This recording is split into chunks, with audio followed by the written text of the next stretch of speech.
So I wanted to do this now and let you know that there was a huge cross-sport set of rankings done. Okay. And it ultimately, I think, was via a couple different spots, but it was like Yelp reviews, Google reviews, kind of like they did what Kayak does for airlines, but they sort of did this review scrape, as I understand it. Right? So I saw this via one of these aggregator type dudes. Right? So I forget who it was. I apologize. I wonder if that is annoying that people don't give you credit for. Anyway, point is I saw it and noticed it was interesting. All the stadiums, basketball, football stadiums, baseball stadiums, everything you got, they ranked 90 places to watch games, right? Nubs Field, of course, is a place where people go to watch games. Now Northwest Stadium, I guess, whatever it's called. But the place that I will never go, I have no intention of going. Again, I always offer this caveat. If I'm told I have to go for work, which I have been, I will go. I'm not going to make some sort of like court case out of it, but I'm not spending money. I'm not spending my time. I'm not going there voluntarily. It's just not a thing I'm interested in. So of all the different places, think about some of the stadiums where like people are actively leaving that are dilapidated, almost like to a point that it's purposeful. But also some of these rankings I thought was actually really, really surprising in terms of new stadiums that we think of as like state of the art. Like Allegiant Stadium didn't fare very well there in Vegas. Levi Stadium, which only a handful of years old, right, in San Francisco. SoFi Stadium, the brand new state of the art, blah, blah, blah, there in LA. That's interesting. Didn't fare very well. And then some of the usual suspects that you would think didn't fare very well in this mega thing. Tropicana Field, the Trop, they're building a new place. It stinks. And again, they shouldn't have any games or any teams there in Tampa. But there are a handful of places that, are old. Their time has passed, but they're still kind of hanging on for whatever reason. So without further ado, I'm kind of giving you the caveat here. I'll do a little drum roll. At the end of this drum roll, I'm going to tell you where Nubs Field ranked. And this surprised me, to be honest with you. I was a little surprised.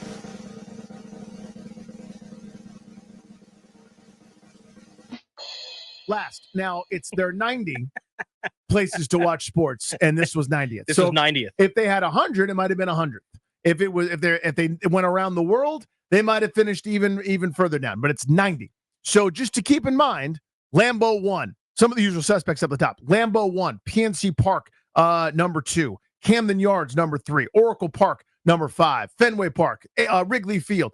Yes, to all these, right? The Meccas, not just new, but classic, beautiful architecture, views, sight lines, ease of getting in and out. Just beautiful. It's the fan experience. Nubs Field, last. Oh, no. Thank you, Frank. Miss you, buddy. Last. Initial reaction, Tubbs. Sounds about right. Yeah. Honestly, it does sound about right. It's something that it's kind of what I talked about where Nats Park and Camden Yards a little bit, just a different example. If they were flipped, right? If Baltimore had Nats Park and out here we had Camden Yards, I would never go up to Baltimore for a game, right? If this stadium were anywhere else and housed any other team other than the football team I watch and cheer for, never. Never. Like, I'm not taking a trip. I've been to Soldier Field. I didn't think it was great. Been to Lambeau. That's incredible. I've been to a couple different stadiums. Lucas Oil in Indy. That's great. I'm never going on the road to say that's the one. The only reason I go to this stadium is because the football team I care about plays there. There is no reason else to go there. Never on the road, nothing. Nats Park, for the record, a place that I kind of, I don't think I bash it, but that I've kind of raised my hand a couple times and be like, by the way, it's not that nice. And it's not. They need maintenance. And they've kind of been raising their hand the same way, going, hey, DC, whenever you get a chance, I know you're busy with Ted and football team and stuff, but there's some rust here. We got to fix some of the signage. And I think they've done a refurbishment, and we won't be able to go to the media day that's this coming week for kind of the unveiling. But I think they've done some work to their credit. But still, it's not Camden Yards. It's not PNC. It's not one of these new incredible diamonds. But Nats Park ranks 32nd overall, which I would say is pretty damn good for a kind of no frills, not that much personality type stadium. 32nd overall is pretty good. Yeah, I mean, top half for a bare bones top ballpark. Third, really, right? Yeah, I mean, it's nothing special. It's one of those things like I went to Comerica in Detroit. Kind of same thing. It's like it's a good ballpark, does the job. Nothing that I'm going to complain about too much, but it's also really not that special. But top third, like you said, you'll take that. I would certainly take that. Again, without any sort of over the top sort of sight lines. You can't see the Capitol. There's nothing It's really like what's DC memorable about about Nats Park? And you're like, like it takes you a second. Yeah, like well, the walk down Half Street's nice. Okay, like that's but it's not DC anymore. Like right, when it was something where you could see the Capitol Dome, it was a little bit different. I understand. I love Half Street. Yeah, it's I parking love that garages, all that stuff. cranes, and a few apartment buildings. Yeah, now, condos it's and stuff. just kind of what happens. But yeah, Sure. just lacking a little charm. Capital One Arena 70th, which sounds about right. Yeah, sounds about right at this stage. So what was interesting, by the way, is down there at the bottom. Several of the places are on the new side. There's Houston Texans. Darius, I'll call you in here. How new is NRG Stadium? It's within the last decade plus, right? NRG Stadium was built in 2002. Oh, so it's that old? I didn't realize that. Okay. Yeah, it opened when the team arrived. Okay, gotcha. So, 2000s. All right, so a couple spots there that aren't particularly nice, but it's 90th. And listen, we've done it all. This is not just. I know what you're probably thinking. This is just another chance for the curmudgeonly jerk that doesn't go anyway to beat up the stadium and make himself feel good. That's not what I'm doing. This came out. This is review scraping from Yelp, Google, TripAdvisor, Facebook. So here's my question. We haven't really talked that much about this. We've been busy with the offseason, which seems like it's kind of slowed down here. If something happens, we'll tell you about it. But we've kind of gone through that first initial wave, the feeding frenzy, free agency, and everybody sort of seems to be focused on draft and draft prospects, Tobes. We're moving towards that phase of it. There'll be supplemental free agency as well to kind of fill some of the needs that aren't there in the draft. But we can kind of now, the season went so long, thankfully, great NFC title game. Yes, please sign me up again, sight unseen. There wasn't much like take a breath, year in review from a fan perspective. We've been doing, again, very refreshing football stuff, rightfully so. But from a fan perspective, first full year really of the Harris ownership group being in charge and control, their personnel now starting to make their way, like the old guard, a lot of the PR folks, and not PR folks, but the high-level business folks are now moving on. They've got their own person in there. Jason Wright, part of the old, is now going to be moving on at the end of his contract. There's a new person in. There's just a new wave of, as you would think, folks that this ownership group chose. So in their first year, I ask you, and Darius, I want your view as well. You guys went to games. I, of course, don't, whether it's I'm busy or I don't want to. It's not important. I'm not making this about myself here. They won, obviously. Mm-hmm. And that is the thing that people are going to care the most about, rightfully so. That's why we're kind of here doing this. But if you can separate that, going to the game, the tangible, controllable things, right?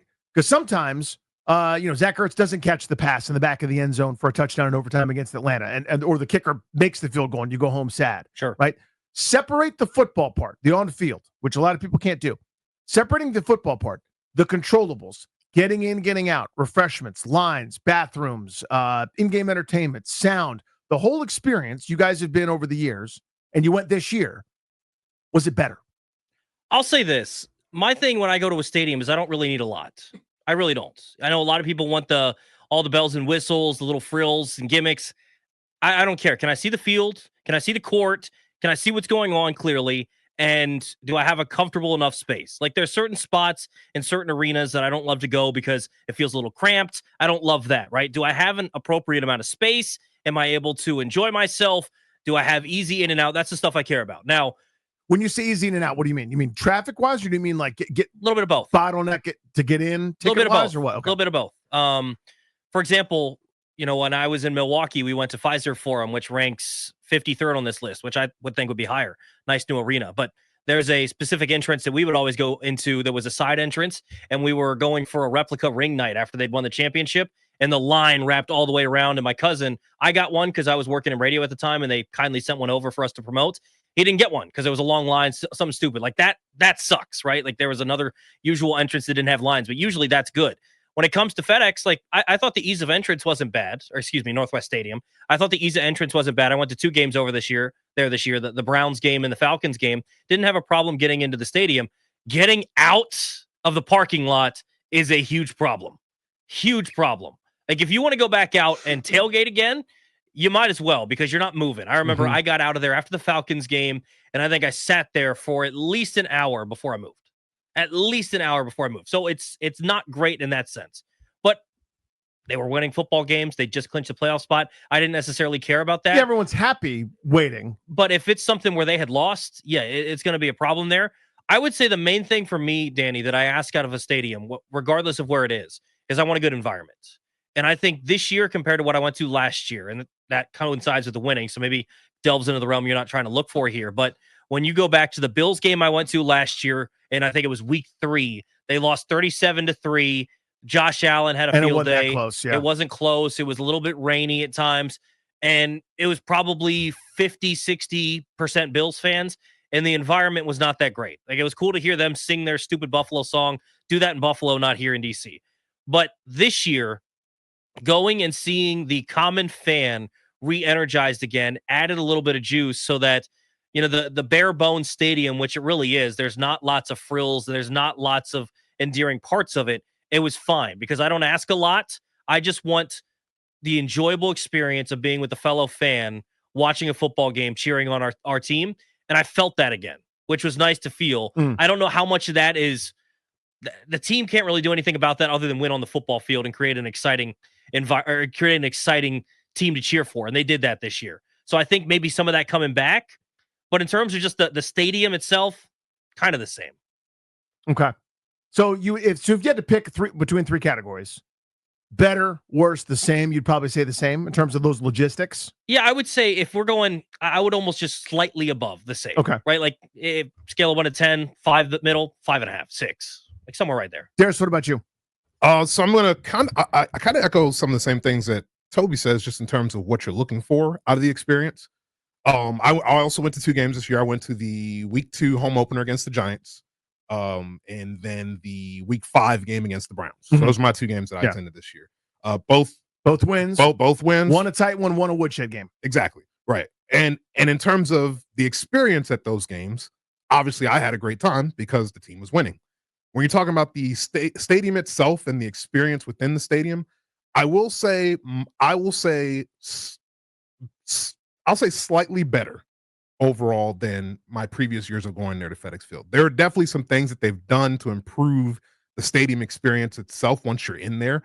Some of those things like the quick checkout lines that they have now, where you go through the market and you basically you pick up what you want, scan your card, and you go. You don't have to miss a half a quarter. Yeah, don't have to miss a bunch of time. Don't have to interact with a clerk or anything like that. Some of those things were definitely better experience-wise.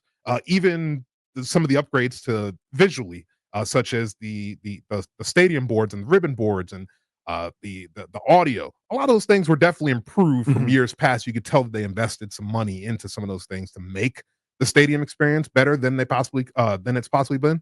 I wish I could have attended one of the night games. I've heard with night games that the LED lighting is really cool, kind of similar to how we went to the Bengals game this year and the Eagles game. We got these cool light shows. They were able to show those things off once they got flexed into some night games later on in the year. So I didn't get to see any of that stuff. But I'll venture on the part of saying slightly better. Another point that Toby brought up was getting into the stadium itself, just like the scanning your tickets and getting in. But probably the most seamless experience it's been in years, for sure. It's not, you're not standing in line outside. I think it's so important and underrated. Yeah, I mean, absolutely. So just real quick, Tubbs, I'll take you back in. What I want, just we're thinking about what you want in the stadium, that experience. Obviously, like the team winning again, we're trying to separate those things. For me, whatever it is, I just want it to be thoughtfully done. In other words, what I can't stand is when this is sort of like, we're just going to do this instead of let's have the best possible plan, because there's no perfect solution to anything. It's going to take a second to make sure people aren't carrying weapons into the stadium, wherever it is. It's going to take a second to scan your ticket. Or if you have multiple tickets, these things necessarily create bottlenecks and slowdowns. I just want it to be thoughtful. So in other words, let's say at Nats Park, let's say there weren't entrances down the left field side. Let's say there weren't entrances down the right field side, the home plate gate. It was just, you come in through center field. I go, well, that's not very thoughtful. That's not smartly done. That's dumb. Because they have it differently. You go, yeah, there might be some bottleneck for people coming off the metro, but if you go around 100 yards around that parking garage, then you have a much shorter line getting into left center field, and you're walking right in basically to eat hot dogs and tater tots, and you could take your pick, and the both are good. There's no wrong answer. You can go heads or tails, and you eat great, and it's fried, and it's really good. But so whatever it is, I want it to be thoughtful. I felt like for so many years at a lot of these venues, it wasn't thoughtful. You know what I mean? Like as long as it feels like you were concerned in any way about my experience, and that's why I stopped going to Nubs Field so many years ago. Like they didn't. It was clear to me they didn't care that I was being screamed at by Cowboys fans, both by selling to 3 rows of Cowboys fans in front of them, behind me, and in my row, and the whole thing was sort of like, to your point, the after game traffic was the worst thing I've ever experienced when they had 4 offensive yards in a half. And I'm sitting there going, the indignity of all this sucks so much. Where you need the parking attendant is now to direct the traffic. Where is the person to help me get out now? Not to get in there earlier just to collect my $50, but to leave after I've been kicked in the giblets for hours. Tag you back in. Yeah, I think, the parking situation is probably the big complaint I would have. Getting out is just a disaster. It takes so long. But to Darius's points, I got to go to the Falcons game, which got flexed into Sunday Night Football. And this is my thing. You talk about being thoughtful. Sometimes even when a team sucks, you can get environment. Obviously, this year the team was good. But think about when Kyle Finnegan was entering last year in the 9th inning to close out a game when the Nationals were looking for win number 50 in August. Mm-hmm. Lights go down, red out. Regardless of there's 8,000 fans or 40,000 fans, you get cheers. Everybody's excited. Here comes Kyle Finnegan to close out the game. That's, organically and kind of manufacturing a little energy in there. The fact that they invested in the LEDs is one of the coolest stadium experiences that I got to be a part of. I was there the first night that they did at Lambeau Field, and it was cool. Or the first night where they turned the lights off and you had the lights off intros. And then the first night that they were doing this at FedEx or Northwest Stadium was really cool. Lights out. And I think either third quarter going into the fourth quarter, they did the same thing. Lights out. You got people up on the screen. Terry McLaurin, Bobby Wagner get you fired up for the final quarter. Like that sort of stuff. Regardless, even if it were 30,000, 40,000 Atlanta fans, it was still going to get everybody cheering because at that moment, this is a cool atmosphere to be in. They did a good job of that this year, even finding a way. Obviously, a lot of burgundy and gold was back in the stands, but even if it wouldn't have been that way, I think some of the stuff they did was able to manufacture some of that energy they needed.